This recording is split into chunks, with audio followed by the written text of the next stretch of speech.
In this lesson, we're going to explore C++ default parameters.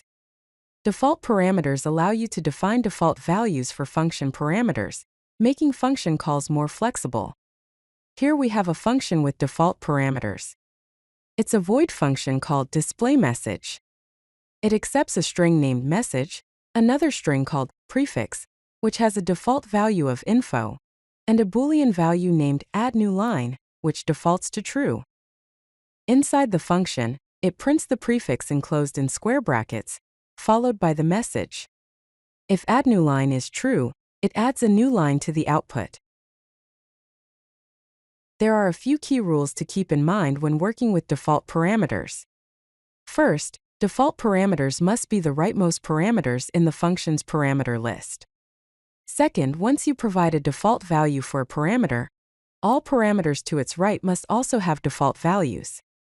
Third, default values are typically specified in the function declaration, which is usually found in header files.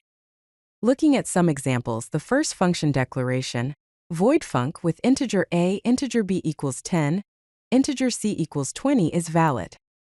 However, the second one, voidfunc with integer a equals 5, integer b, integer c equals 20 is invalid because b does not have a default value while a does. Similarly, the third one, voidfunc with integer a, integer b equals 10, integer c is also invalid because c does not have a default value. Let's see how we can call functions that have default parameters. Here we have a function definition for printinfo. It takes a string name, an integer age with a default value of 30, and a string city with a default value of unknown. Inside the function, it prints the name, age, and city. When calling this function, we can specify all parameters like printinfo Alice, 25, New York, which results in the output name, Alice, age 25, city, New York. We can also use the default value for city by calling printinfo Bob, 42, resulting in the output name, Bob, age 42, city, unknown. Or we can use the defaults for both age and city with printinfo Charlie, resulting in name, Charlie, age 30, city, unknown. It's important to understand the difference between function declarations and definitions when using default parameters. Default parameters should be specified in the function declaration, which is typically located in the header file. This tells the compiler about the default parameter values. In the example, in the header file named calculator.h, we have a function declaration for double calculate area, with double length, double width is equal to 0.0. In the function definition, which is in the source file, do not repeat the default values. In the example source file named calculator.cpp, we have the function definition for double calculate area, double length, double width. If width is 0, then calculate the area as a square. The code returns the length times the width. Default parameters can also be used with classes, especially in constructors, to provide flexible object initialization. Here's a class rectangle with private members width and height. The constructor rectangle has default parameters for both width and height, with default values of 1.0. This allows you to create rectangle objects with or without specifying the dimensions.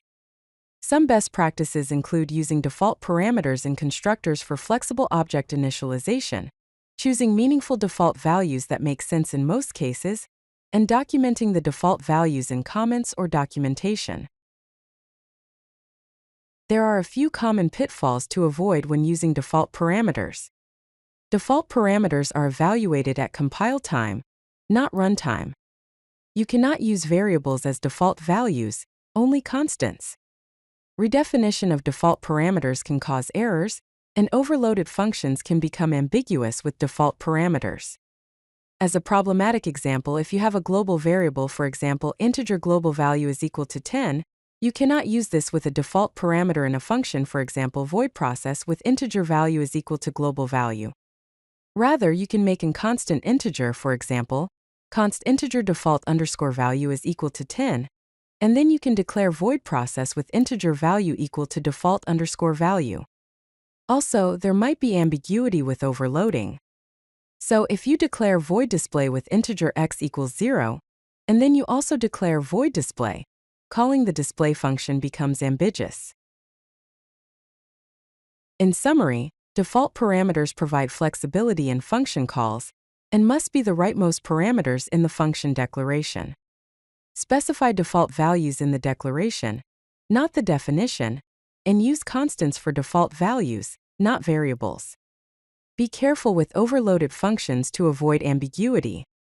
A real-world example is a configuration function like a database connection class, where the constructor takes parameters like host, username, password, port, with the default value of 3306, use SSL, with the default value of true, and timeout with the default value of 30.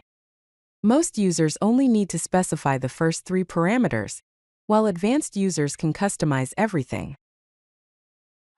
If you like this video, hit that like button and don't forget to subscribe. Visit codelucky.com for more such useful content.